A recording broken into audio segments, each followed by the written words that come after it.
On episode 387 of the 40 Plus Fitness podcast, we meet Jennifer Carroll and discuss her book, Beyond Invincible. You can find the full show notes for this episode at 40plusfitnesspodcast.com/387. Have you decided you're ready to make a change? To reclaim your health and fitness? The 40 Plus Fitness podcast is here for you. I'm your host, Alan Meisner.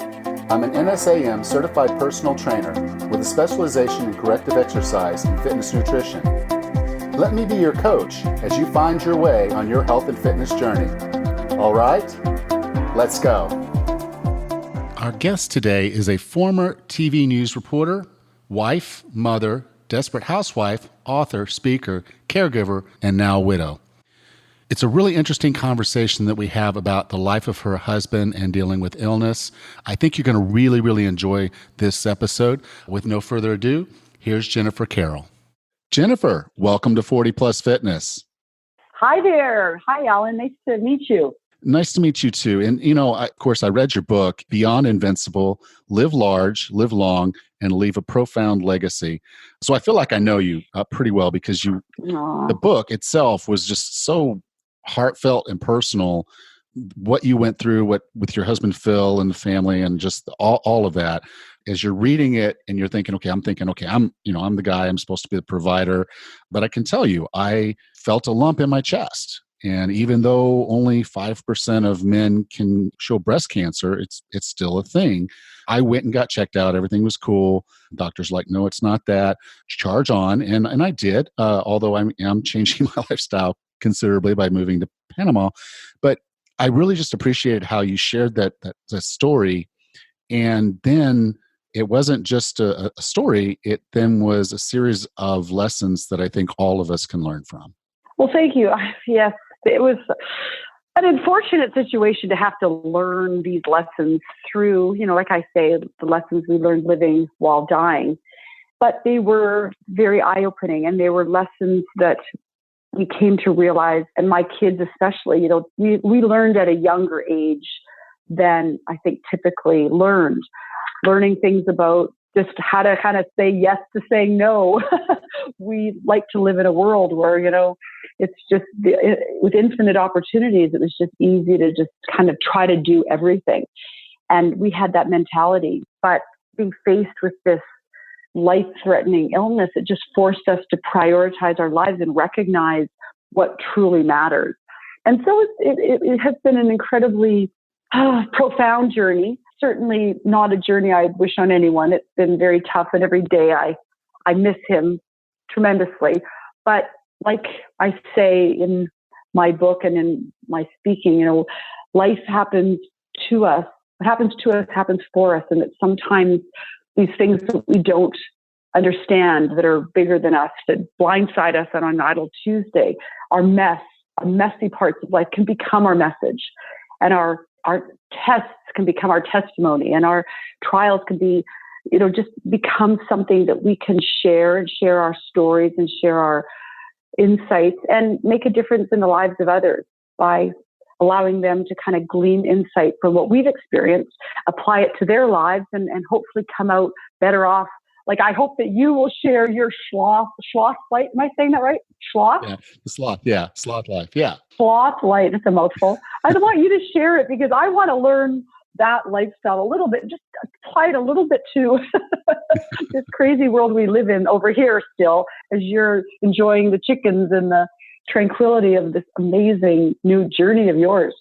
And I think that's really, in the book, as I went through, it's like you introduced me to Phil, through stories and through just, who he was in the book. And I was like, this is the kind of guy I would just love to sit down and have a dinner with or have a drink with. And so I just really kind of acclimated to who he was and what he was doing in his business life and his family life and all that. And just saying, this was just a really cool guy. And then unfortunately, he got cancer.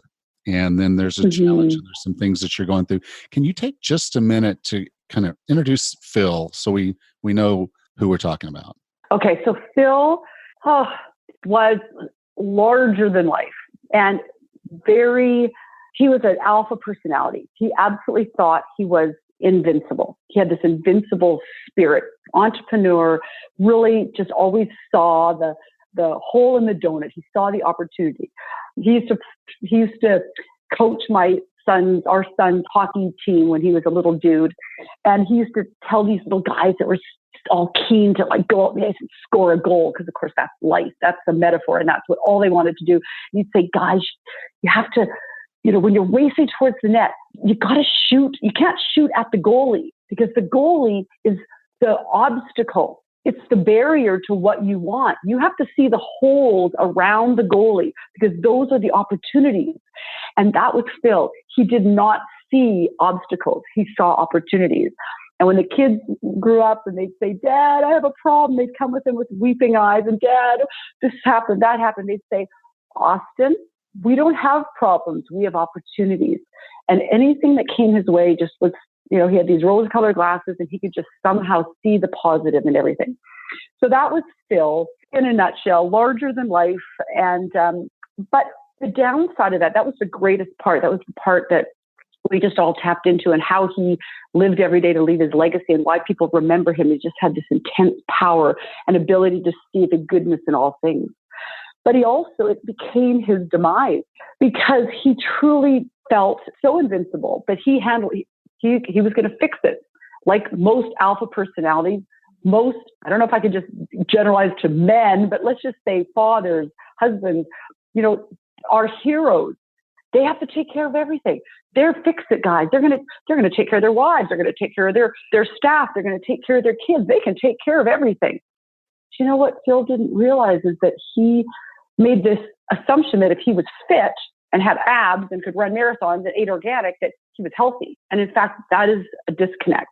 He wasn't healthy. In fact, he had symptoms of prostate cancer that he ignored, and he never went to the doctor because he knew more than doctors. He understood his body, and he was young, and he just didn't go to doctors. The first time he ever sat across a desk of a doctor in his life, the doctor looked at him and said, Phil, you have stage 4 prostate cancer, and you're fighting for your life. And so you can feel me getting a bit choked up here, because my passion for writing this book is to not only share with the world this incredible man's story about how he lived large with this great passion and vision for life and making life happen, but I also want to add significance to his death and bring meaning to his death by sharing his story and really trying to just get this message of proactive health out to a personality, of that alpha personality that just thinks they can handle everything. They can take care of everything, because in fact, Bill couldn't.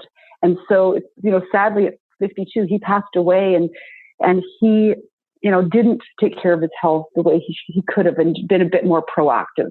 So that's really the passion behind the book, and the bottom line message of just being proactive about your health and recognizing the significance of health, which I know is what your whole platform is all about, is health and fitness. And yeah. And again, I think that's one of the kind of the core tenets out of this is this, this could have just been a story, and a good story at that. Cause like I said, I really like the guy. I've never met him, but he was likable, and I really like him.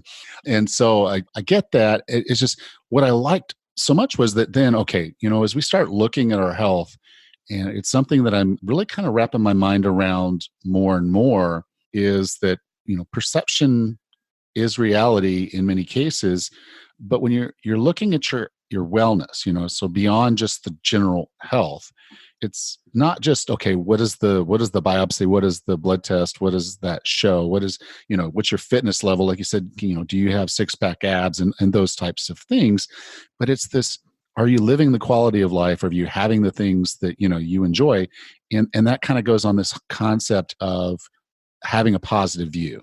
And it is something that, as I had a conversation with you before we got on, and then now have, from the book, is that there's this common thread that runs across your message and your life is, okay, I still need to be positive.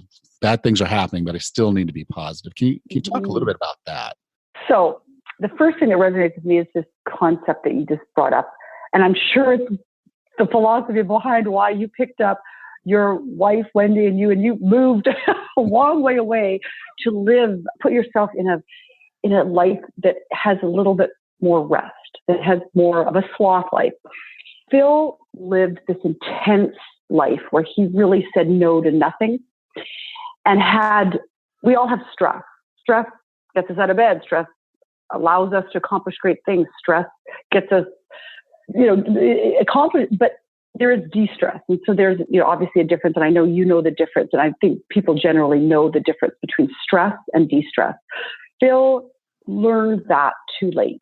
We have, we might have a bucket list. People understand the concept of a bucket list. Well, we created something, and I talk about it in the book, called the Chuck-It List, because all of a sudden in our lives, we just didn't have infinite opportunities of the world, is our oyster.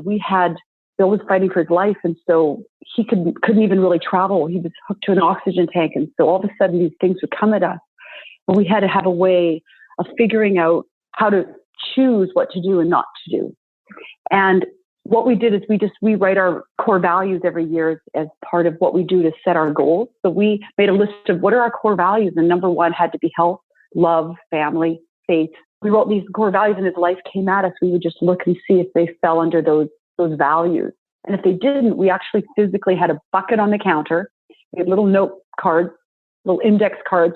We'd write it down, we'd throw it in the bucket, and just that something to do with like just crinkling up that piece of paper and throwing it away just de-stressed us, because we couldn't do all these things. And we were able to justify the importance of doing the things we chose to do, which aligned with our values, and chucking the things that didn't align with our values, and allowing us to experience rest. And the concept of rest is a very interesting concept. I mean, there's a story of artists that were given a blank canvas and asked to draw a picture representing rest. And one artist drew this very serene setting out in the mountains of a mountains and trees and this dead, calm lake. And that was his depiction of rest, which makes sense. The other artist painted this tumultuous waterfall, this raging waterfall, and pouring down. You could see the mist from the waterfall in this picture. And then through the waterfall was this branch of a tree. And at the end of the branch of the tree was a little nest. And at the end of the net, on top of that little nest, was a little bird, a little sparrow sitting on her egg. And that was his representation of rest. And the point is with this metaphorical story is that in our lives of crazy chaos and noise coming at us, bombarding us from all angles, phones, internet, emails, people demanding us doing all these different things, we can still find rest even in this crazy world we live. I don't know if you've been to India, but I've been to India on a speaking tour, and it was amazing to see this populated, crazy world with no rhyme or reason, and just traffic everywhere, and just people. And in amongst this madness, you'd look and you'd see this man sitting on the side of the road in lotus, meditating. Like, what? And I just found it so fascinating to see these people that in this world that was just so crazy, even compared to what we live in the Western society, they were able to find rest through peace and meditation and what you probably called the sloth life. And that was something that Phil never discovered until he got sick. And it is something that is so important to health, to have that time of rest and to have meditation and to have sloth moments where you are breathing and in a place where you can hear the whispers of, the omens and of life, and just see the significance of what really matters and kind of boil it down to what we really value and just aligning our choices with those things that we value in life. Yeah. And I really, I think that was a cool thing. I did actually go to India, and I found it odd. They have a timer to when the light's going to turn green.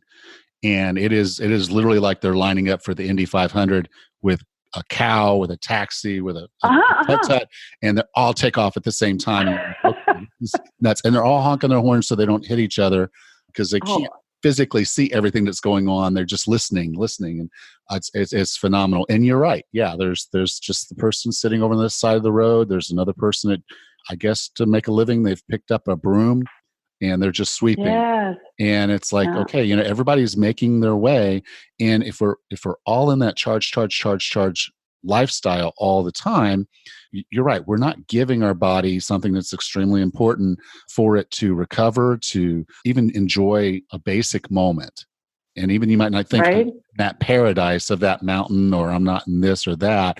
These things can be found in your own backyard, just going to the city Right. park and just taking just a moment to take in a few breaths of fresh air, particularly as now, we're into June Hmm. and it's about to get warm. Take advantage of those good weather days and spend a little bit of time at the park, spend a little bit of time just casually walking through the zoo, even if don't have those grandkids. Hmm. Sometimes just going and doing something that's very just fun and just relaxing is going to do a lot to add value to your day. For sure. For sure. Yeah. And it's even like starting off your morning and just having, instead of diving on your phone and checking your messages and your emails, to just wake up and have a little moment to kind of ease into your day. They say often, ideally even 60 minutes of just either meditating or reading something inspiring or listening to a TED Talk or doing something that just kind of eases you into the day, to set your day with that proper mindset instead of just diving into all of our to-do lists for that crazy world we live in. Yeah. I have this book. It's called The Daily Stoic. And Mm-hmm. basically stoicism, and it's these little like 2-minute little vignette things that you can read each day. And I've had this book for like 3 years, and this is the first year that I've actually made every day. I'm sitting down in the morning, Wow, that's good. taking a moment to read, and it's like I'm some say proud, but of all the things I've accomplished in my life, this is actually something I'm pretty happy about. That's cool. That's great. I know it's a big practice for me because I've just trying to stay positive myself and on this journey and get through this journey of loss, is wake up in the morning and just, I write in the gratitude journal every morning and just take a minute and kind of reflect on all the, the abundance that I have, and then how I'm so grateful for so many things, and just the things that I'm looking forward to the day, and kind of write down kind of what would the day be? What does success look like at the end of this day for me? What would 3 things be that would just make this day a successful, positive day? And I think by just setting those intentions first thing in the morning, before you start diving into all of your stuff and all the emails and all the follow-up, I think has been a very, very significant thing for me. And it's what I share with other people in not only this book, but I'm putting on women's retreats now moving forward that are called Illuminate You. And so I teach a lot about these setting goals and doing vision boards and aligning your values with your goal setting, and the importance of mastering your morning. My daughter Jessica, who certainly has been on this journey of loss as well, she does retreats as well. And they're all based on master your morning, master your life. And it's just these rituals in that first hour of the morning, even an hour and a half, that just can set not only your morning, but by 8 o'clock, your day is pretty much set. And if you can set your mornings up right, it really does set up your life the right way, and it's transformational. It is. I'm probably not as good at that as I would like to. But I've chosen a lifestyle where I don't have to be as productive, if you will. For me, productivity is making sure, 1, I spent some time with my wife. 2, I've done the things I need to do for my clients, and beyond that, my work day's done. I can just relax if I need to, or I can do something. That's good. So I guess it's sad to say it took me a long, long time to get to this place. And, I don't think I might have been as hard a charger as Phil, but I was a pretty hard charger myself. And I was actually training for a Spartan race, and was doing this training, and I had a trainer, and I was working really hard, was getting really strong, and everything was going the way I wanted it to. And then I tore my rotator cuff. And, I was like, okay, well, what does this mean? And, am I physically going to be able to do this thing? And I committed myself, being the guy. Yes, I can. All right. I can do this. And that's why there was a concept in your book that you called "Just Keep Swimming" that I really liked, because I was like, okay, well, that's where I was. And now I might have been doing it for all the wrong reasons in the world. But I just really like the concept of when things aren't necessarily what you want them to be, just continuing that move forward, just saying, what, okay, I can't do overhead presses, obviously. What can I do? And I changed out my workouts, working with my trainer. We figured out what I could do. And that meant when I went to actually finally went in and got surgery done and then into PT, I was in much better shape than a lot of other people would have been because they would have just quit. They would have said, okay, well, I hurt myself and I'm done. Can you kind of talk a little bit about the concept of to just keep swimming and how you use it? Okay, yes. So we had little kids. We loved the movie Finding Nemo. I don't know if you were a fan of that movie, but it is a classic about little Nemo who gets lost and his dad and Dory. What's his dad's name? Anyway, but Dory was the little blue fish. And the two of them went on a journey and they had to end up in Australia and they were on a search for his long lost son who got picked up by some poachers, some fishermen. Anyway, it's a cute little story. But one scene in the story is where Dory and Nemo's dad, I forget his name, are in this whale. They got swallowed by a friggin' whale on this journey. And the metaphor is like in life, do you ever feel like you've been swallowed by a whale, right? And, we're inside this whale thinking, okay, this is it. And it smells and there's carcasses inside them and there are ribs. And you're like, this is it. This is it. We're done. We're swallowed by a whale. It's over. And as Nemo's dad is just, they'll never see Nemo again. This is it. Dory busts into song. Just keep swimming. Just keep swimming. Just keep swimming. And we loved this movie as a family, the Carroll family. And Phil, for some reason, took this and ran with it. And he used to put little signs all over the house, posted up on tack boards and things of little mantras. And one of them was always just keep swimming and just keep moving your feet. He had another philosophy of 2 steps forward, 2 steps forward, 1 step back. That's life. Like 2 steps forward, 1 step back, but you're still going to, as long as you keep moving forward, you're going to progress, even if it's just baby steps. And if you're back to Finding Nemo, after Dory busts into song and Nemo's dad doesn't give up, the whale throws them through the blowhole and they end up in the harbor of Sydney and they find Nemo. So it has a happy ending. But yes, the metaphor is to just keep swimming. And Phil really just did that. And it was amazing. I was so enamored with this man my whole life. He was just such a go-getter. He was just such a driver. He like I said, he never saw the obstacles. He only saw the opportunities. And he accomplished a lot of things. But I remember this one day, he was sitting out in this chair in our backyard. And it was, he used to be this huge, big man that filled this big chair. And he was now just this waif of a man. And he had hooked to an oxygen tank. And I was cleaning up his breakfast. And I noticed him reaching down into the well into the side of this chair. He'd obviously placed these little 2-pound weights. And one at a time, he started lifting these weights over his head, 2 pounds, little pink weights that I used to walk with. And I watched him in awe. I thought, he's sitting there all by himself. He doesn't have a trainer. He doesn't know I'm looking. And here's a man who is dying, but he's still going to keep on swimming. He has the belief that my body's made to move and I'm going to keep moving and I'm going to fight this till the end. And he sat there and I watched him slowly and painfully lift these 2-pound weights over his head for 10, 15 minutes. And I have never been more in awe of a human being because I just couldn't believe that he was still fighting all on his own. And we kept those 2-pound weights on the kitchen counter for up to a year after he passed. And they were just such a metaphor to not give up.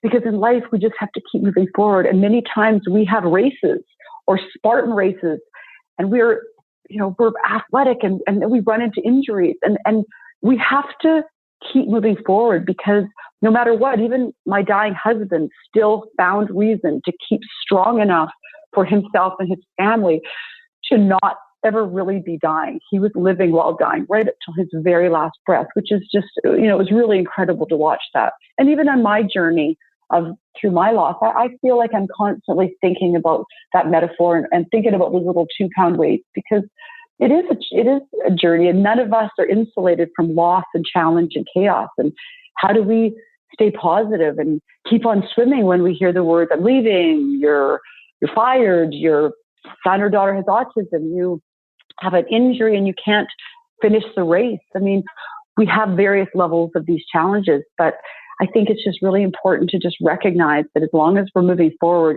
just one baby step at a time, and we're lifting a 2-pound weight up over our head, that's how we can just keep our journey moving forward and not give up. Yeah. And there's a lot of this going on in the world. The rates of cancer just going up, and none of us are actually invincible. None of us are immune to cancer. Whether we lived a really healthy life or not, it's still something that could be there. And the worst part of this, and I'm right up in there, I'll put my hand up and say, me too, we don't get ourselves, as guys, we don't treat ourselves as well as we should. Women are a little better at going in and getting their mammograms and getting their thing done.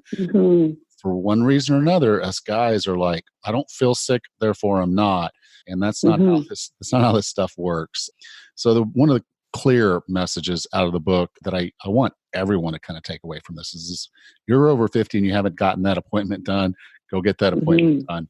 If it's the time, and basically they're saying you should, yes, you should. There's enough data out there to say it's likely to happen to you, so don't ignore it. It's we get insurance because we know that something could happen. We get auto insurance because we know something could happen that's outside of our control. And this is just kind of one of those insurance policies. By catching it early, you stand a much better chance of helping yourself. Can you kind of just, I put the message out there, but that, to me, that was the message that came. Yeah. I'd like to get your flavor on this as well, because I didn't want that to be a monologue, but I kind of took it, didn't I? No, that's fine. So yes. And, I look at it, I'm constantly talking to entrepreneurs and business people. It's just mostly my audience, partly because Phil was involved in a lot of different organizations, business organizations, and they know his story. So they've wanted me to share it with them. And it is this concept, like, treat your health like you treat your businesses, and do the due diligence on your health that you do in your businesses. I know these entrepreneurs, they whatever deal they're doing, they do all the due diligence. And they hire a slew of lawyers and they pay them a ton of money and they do all this research. And if there's one little red flag before they jump in, that's it. They walk away from a potential investment because of the research and the due diligence they've done on each of these deals. And I know Phil, I watched Phil do it for years, but I know he did not do that with his health. He just didn't get the information that he needed to make the right decision. And he did run marathons. He did eat organic. He was healthy. He did have a great physique. He looked extremely fit. He was fit. But inside, he really didn't believe in going to the doctor. In fact, he bragged about not going to the doctor or the dentist. And it really backfired on him. And it's not to say he had a very aggressive cancer. It might have taken his life anyway. But the fact is that if he had been a bit more proactive, or a lot more proactive about his health. And, he was diagnosed at 47. I talked to men about getting a prostate check, not waiting till they're 50, because it's a testosterone-based test. It's PSA, so it's prostate-specific antigens in the blood that they're testing. It's not a perfect test, but it gives you a huge fighting chance if you can detect it early enough that you can do something about it. And if you can do something about it early enough, there's a lot of other, Phil was 47 years old and he was diagnosed with prostate cancer, stage 4, and had to have a prostatectomy and was impotent at 47. That's a whole other conversation of the challenges of a young man facing that. And it was horrific for him. And it was one of the, like I said, another whole story. But if you can catch it early enough, 97% of men survive this illness. So get the information, get a baseline at a younger age than 50. I know they say typically 50, but it's fed by, the cancer is fed by testosterone. And so it is said that it's more aggressive in the younger men. So just get a prostate checked early enough that you can start a baseline. And then every second year, just keep doing the test. And if it slightly goes up, then there's signs that maybe you might have prostate cancer, and it can be dealt with. But ignoring symptoms, and once you have symptoms, Phil had symptoms where he was urinating a lot, couldn't empty his bladder. And because he was 47, these conversations weren't happening in the locker room where it automatically triggered him that he might have prostate cancer. He, probably, he was diagnosed a lot earlier than most men. And so I do try to get men to just include it in their annual checkups, to have this test done in their 40s, just to be safe and to just know that information up front. Yes. So they can deal with it. And that's you get so many more options when you catch these things early. So much is out of your control if it gets too aggressive, gets too far along. So, Jennifer, if I define wellness as being the healthiest, fittest, and happiest you can be, what are three strategies or tactics to get and stay well? Yes. So I agree. I have my retreats. I'm running my retreats now, and it's Illuminate You. And my three concepts are fun, fab, and frisky. So I think the fun factor is just it's never too late to rediscover what turns you on. And so I really believe in a creative, tapping into your creative genius. So one of the things I teach or introduce women potentially in these retreats is art, comedy, and dance, and just making sure that you're doing things that are fun, that keep you laughing, and keep you figuring out what turns you on about you. And then I think under the fab part is very much, being fabulous is being healthy, is feeling alive, feeling vibrant. And health is making sure that you eat properly, and is, as you know, very much being physically active and moving your body. But I also, if I could say, one of the biggest things I've discovered in the last 10 years, because even when Phil was sick, and it's been 6 years since he passed, we didn't really value the concept of rest and meditation and having staycations and going into your backyard and actually noticing that you have hummingbirds in your backyard that are really amazing to just watch and appreciate their flight and their little magical dances and their little whispers of messages. And we discovered that through this journey of Phil's illness, and then my rediscovery of myself and my new life, and kind of what is fun, fabulous, and frisky about me. And I think that rest factor is very important. And the other thing, I think the number one thing to health as well is just trying to stay positive and choosing happiness. And that comes, back to this: what turns you on to yourself? What is it that you find about yourself that makes you happy and keeps you positive and looking through the world through those rose-colored glasses? And so I think that's it. That's kind of just, those are probably my three things: is to be positive, to find rest and through meditation and just stillness. And then also just never stop trying to rediscover yourself and what turns you on and what keeps you alive and happy and being the best self you can be. Those are really cool. Now, Jennifer, if someone wanted to learn more about you, learn more about the book and the retreats that you're doing, where would you like for me to send them? Yeah, it's simple. Jennifer L Carroll. My website is Jennifer L Carroll. It's CARROLL.com. And on that, on my website, you can certainly learn more about my book, Beyond Invincible. And there's a tab about the Illuminate You retreats that I'm putting on in Scottsdale, Arizona. I've got some intensive one-day retreats going on, and then I've got 3-day retreats that are going on as well. And we tap into the rediscovering your fun, fab, and frisky selves, and we certainly have a lot of fun. And so that you can learn about if you want to get more information on those things. I also have some video footage of our family and Phil. I did a little video show on Phil's last year of life, and so he himself talks about some of the lessons he learned living this journey of life. And he's so positive, even in his last days. And so there's some footage on there. It was a show called Following Phil that we did on YouTube and Facebook. So you can tap into a whole bunch of different resources and things on my website. Okay. Well, you can go to 40plusfitnesspodcast.com/385, and I'll be sure to have a link there. So Jennifer, thank you so much for being a part of 40 Plus Fitness. Well, thank you. And I really am I'm really looking forward to following your journey in Panama on your sloth life. Am I saying that right? I'm still not saying it right. And at the very least, because Tammy was on about 10 episodes ago, and so I'm fairly certain as we get things organized here and get a little bit more into it, I'll have more episodes like that. So thank you for that. Cool. That'll be great. I'm really looking forward to learning more about you. Thank you. This is really, really great to talk to you today. All right. So how did you like that? I really enjoyed that conversation with Jennifer. She's got a really, really cool outlook on life, and things are really looking up for her. So I'm really, really happy to have had that conversation. I hope you took something valuable from today's show. I wanted to give you a little bit of an update of what's going on around my world. As you know, I bought Island Fitness down here in Bocas del Toro, Panama. So I'm getting into the day-to-day of that. And it's kind of got my juices going to want to do a little bit more training than I've been doing. I'm not saying I've shrugged on any of that. I mean, I am working directly with my clients, but I really haven't gone out and said, hey, I want new clients. But I'm opening up 5 new slots for my one-on-one personal training. And these are very intense, very specialized, personalized training sessions that we have directly on the phone via email. You're part of the group, so there's also group accountability.